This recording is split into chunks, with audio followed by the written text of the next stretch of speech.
Hey, what's going on, team? Coach Hamley here once again.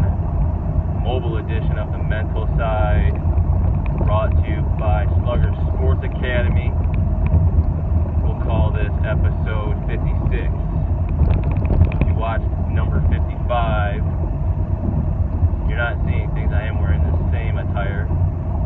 Just feeling really compelled to get 2 videos out in one day, and it's just based off of life and life experience and what I'm observing and what I'm seeing. And I think this episode 56 is a great one for ball players, parents, coaches, just anyone to hear. And this is I guess our Tuesday talk edition. And this talk is simply control the controllables. So, going back, you watched episode 55, we talked about Monday movement, the benefits of being still, reflecting, and getting introspective. And in today's, like I said, we're going to talk about controlling the controllables. And again, that's really, being still, focusing on the present, being present-minded and looking at what's right in front of you. So, just had a game today, and this is something I've really had to work on as a coach. Like, what do you say as a coach after a game? You want to be very poignant, specific, and to the point. You don't want to just ramble on and on and on, which I can still be guilty of that, and I know I've done that in the past. However, it's that post-game talk. What do you say to your guys? After a win, what do you say after a loss? And that's what we need to do in life as well, is when we have a win, we need to look at how do we get there. In baseball, we look at, did we eliminate the big inning from the other team? Did we have answer back? The other team scores. How do we answer back? Do we score with more than 2 outs? You got your back against the ropes, back against the wall. Do you come out swinging? Minimizing mistakes. And so today, in a semifinal game, playing good baseball this weekend, playing pretty good baseball in the semifinal game, and we lose 3-2. And so on paper, you think, wow, coach, that's a pretty good game. Real close, you were in it. And we were. It was a 1-0 ball game, then a 1-1 ball game, and then a 3-1 ball game, and then we were making some moves in the bottom of the 7th. Big home run. Now it's 3-2. Looking to get a few more hits, and we come up short. And to some, you'd say, wow, that's pretty good, And yeah, some good stuff in there. However, backtrack earlier in the game, and what could we control to put ourselves into a better position? Bumpy road here. I'm sorry for the rattling. But what can we control where we don't find ourselves in a 3-1 ball game? And I'm going to relate this to life as well. Minimizing mistakes. And, Coach Hamley, I always talk about embracing failure, learn from failure. And that's all good, fine and dandy. However, in the moment, you're working to execute perfectly. Perfect execution. Nobody's perfect. I don't expect myself or anyone around me to be perfect. However, we can execute perfectly. And again, that's a control. We can control, staying down on a ground ball. We can control getting the ball clean, making a clean throw. We can control whether or not we go looking on strikes for strike 3. And life is the same way. It's never this huge, monumentous incident that defines you. It's thousands of moments that build and build until you reach the apex, and that's what everyone sees. Celebrities, athletes, everyone sees the byproduct of that hard work. There's no such thing as an overnight sensation. That comes from grinding, hunger, hustle, fortitude, grit, staying the course, messing up, getting back up, and moving forward, always moving forward. So controlling your controllables, giving yourself a chance. best ability is your availability and your adaptability. Being ready for those little moments, those little unattractive moments that many just glance over. Those moments that, you don't hustle. You don't get the work done. You stay up too late. You skip a workout. You get off your eating plan. And it doesn't hit you in the face right away. It's echoed later on down the road. Tony Robbins said it great once when he says, where we are at right now is the echoes of what happened 90 days ago. So about 3 months. Whatever happened 3 months ago is why and where you are right now. So keep that in mind in this present moment. What are you doing? What are you controlling that is going to be echoed 90 days from now? Everyone wants the big win, the home run. Like I said, we had that big home run, and we still fell short today. And it's because had we done the little things earlier, we would have been in a position where we wouldn't have had to scratch back and claw back. And there's nothing wrong with scratching back and clawing back. However, in baseball, statistically, the team that's ahead later in the game generally wins the game. In life, you should always scratch and claw and knuckle down. However, you have the odds stacked against you. So we want to increase the odds.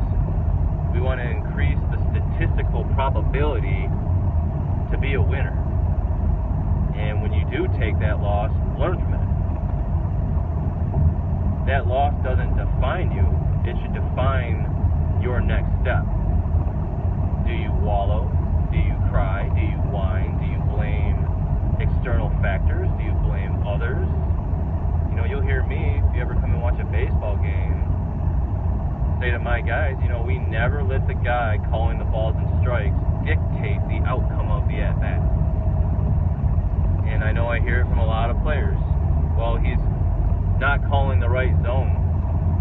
His strikes are low, his strikes are high, his strikes are in, out, whatever. In that moment, in that game, in that 2.5 hour game, that is the strike zone. That is the parameters that you must play within. You can't control another human being, so don't try. Control you. If you know that strikes are being called in spots that aren't normally strikes, we call it spoiling. Spoil the pitch, foul it off, so you can get to the next pitch. Just like in life, man, sometimes you find yourself up against the ropes. Okay? Bob and weave, be a moving target. Keep moving, keep those feet moving. Get traction. And then when you get the opportunity, when it's there, man, grab a hold of it and go. And it all stems from controlling the controllables. We control our output. We control our thoughts. Emotions. A lot of people think, Coach, I can't control my emotions. When I feel happy, mad, sad, angry, depressed, anxious, stressed. You're right. It's just your body's chemicals moving around. Right? You find yourself in a high-stress situation. You feel the adrenaline coursing through you. You feel the heart rate going up. That's natural. That's your body's instinctual reaction. You don't control that. You control how you act on it. Or them. You start feeling your heart rate go up because it's a big moment. That's your primal instinct, fight or flight. Your body's gearing you up to go head in, battle, or to run. Your breathing picks up, heart rate goes up, you get the blood coursing through you because your body is ready to go. Simply just breathe. Take a deep breath. Calm the mind. Be still. Focus. And then move. The only time you own your emotions are when you act on them. I think about it for me as a father, as a husband. I can choose to feel angry or overwhelmed with the situation in front of me. However, it's how I act on it. If I feel frustrated, toys left all over the floor for the umpteenth time in the day, do I freak out? Do I raise my voice? Or do I take take a deep breath and calmly say, hey, let's get this picked up, and I'll help you out. It's just those moments, being in that moment, and you think about it, we act on those emotions enough where we start to create character. You act out in anger. You act out with stress and anxiety, and that starts to become your character and how the world around you sees who you are. You can say, I'm a patient person. Are you acting patient? And as I speak those words into existence, I think to me, if I'm quick to anger, I need to understand that and realize I'm not quick to anger by nature. I just act on it. And that doesn't give me a cop-out. It doesn't give me an excuse to be that way. It just means I need to focus and work on that. Everyone looks at the greats. Artists, musicians, actors, actresses, athletes, great politicians, and think that they're like these esoteric beings. So esoteric meaning only the greats can have it. And that's just not true. If one man or woman shows you that they can do it, that means that you can do it. They're working with the same brain that you are. And we all know the stories of people who work with a lot less, worse off situations and circumstances, and they become better because of it. Again, in baseball, work with the circumstance or situation that you're in, be present, focus where your feet are at, and be in the moment.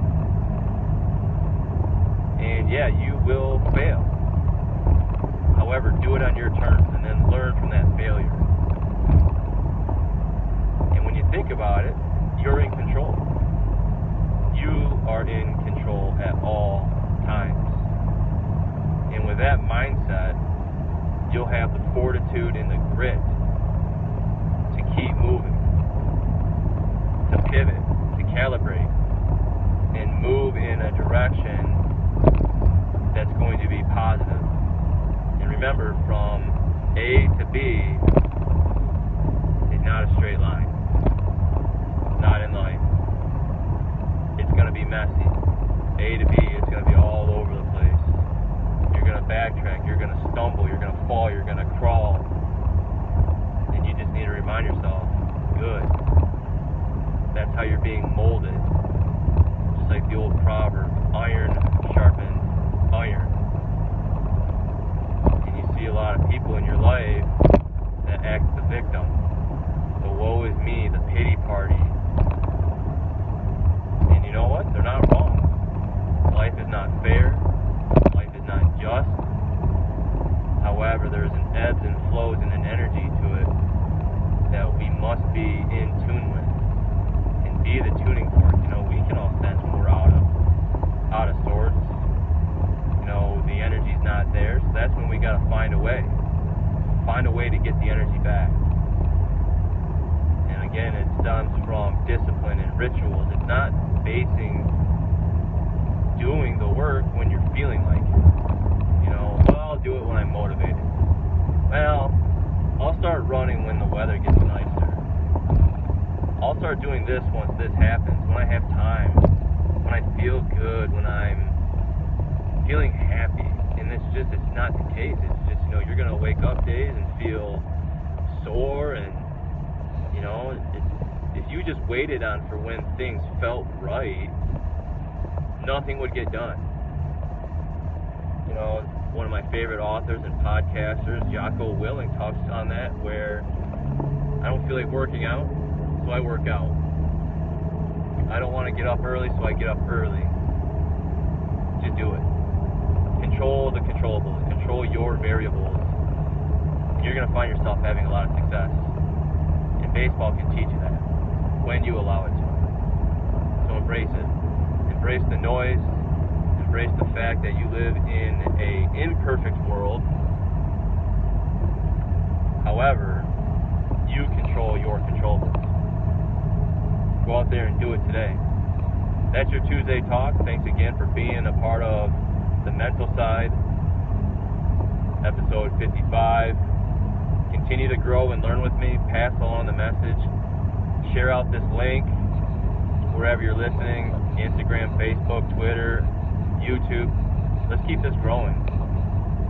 heaven knows we need a lot more leaders and positive thinkers out there, and people who are willing to step up and get the job done. Don't wait for someone to point at you to say, let's do it. You must step up. You must bring the energy. And just keep moving, and then you'll become it. Until I see you again, always keep slugging.